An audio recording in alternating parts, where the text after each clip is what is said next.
¿Qué es lo primero que debemos hacer si vivimos un accidente de tráfico?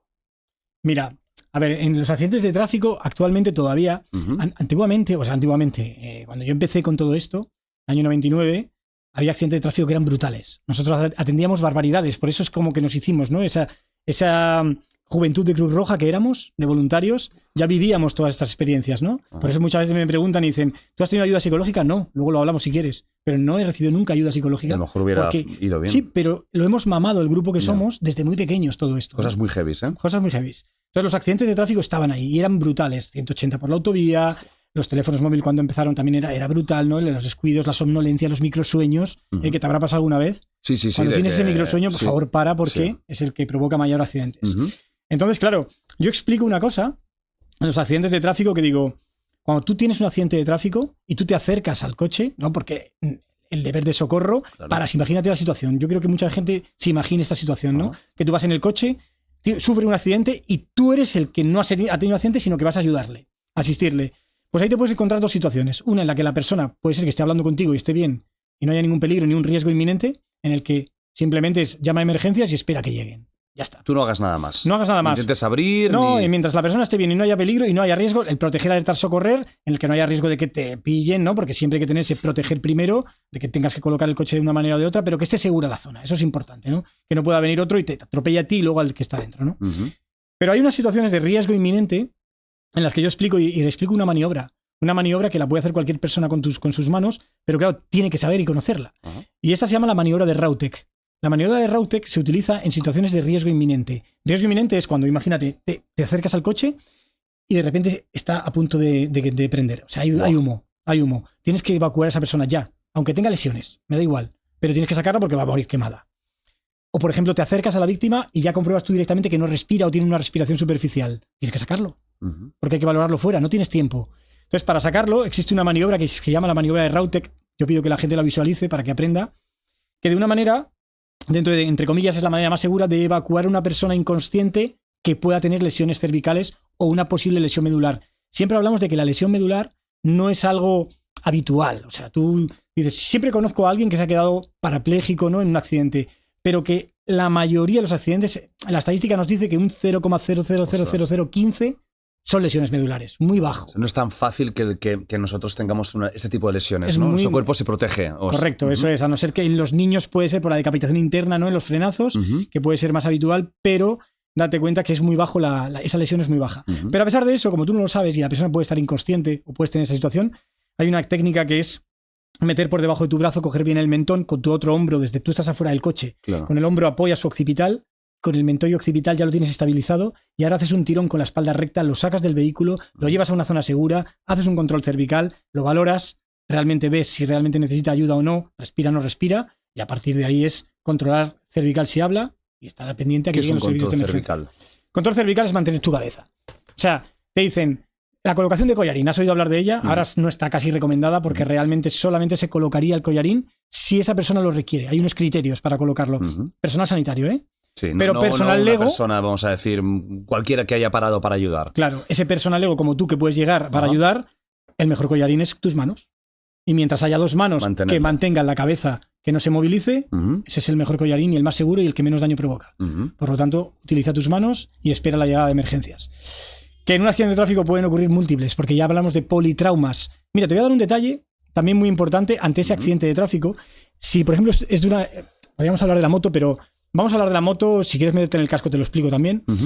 Pero en moto, una persona que cae precipitada o accidentada, hay una maniobra para poder abrir su vía aérea para que respire. Hay muchas veces que cuando tú te caes, tú por ejemplo te caes o te desvaneces, te lo cuento con una historia. Mira, el otro día un chico estaba en la playa, un chaval de 16 años, cayó colapsado, ¿vale? En este sentido cae colapsado, un síncope, vasovagal directamente, pues una lipotimia puede ser. Sí. Su madre entra en pánico, nadie sabe qué hacer y el niño empieza a ponerse rojo, morado, azul, no respira.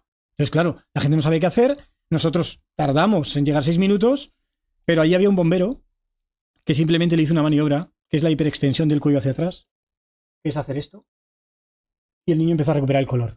Empezó a respirar. O sea, esa persona que se cae, esos futbolistas que tú ves en el terreno de juego. Pam, que de repente queda en el suelo. Y muchas veces los ves y dices tú, que se muerde la lengua, que se la traga. No, ni se va, la lengua no se la va a tragar. Eso tenlo por seguro. ¿Eso es una leyenda urbana? Es un eso mito. de tragarse la lengua, que es muy típico de agárrela, que no se la trague. Eso no pasa. Nunca se la va a tragar, pero lo que sí sucede es que cuando tú te quedas inconsciente, el cuerpo se relaja tanto que la musculatura cae. Entonces la lengua cae hacia atrás. Pero lo que hace no es que se dé la vuelta y la trague, sino que al caer bloquea tu glotis y ya no hay paso de aire. Vale. Y esto es lo que le pasaba a ese niño. Solamente haciéndole esta maniobra hay paso de aire.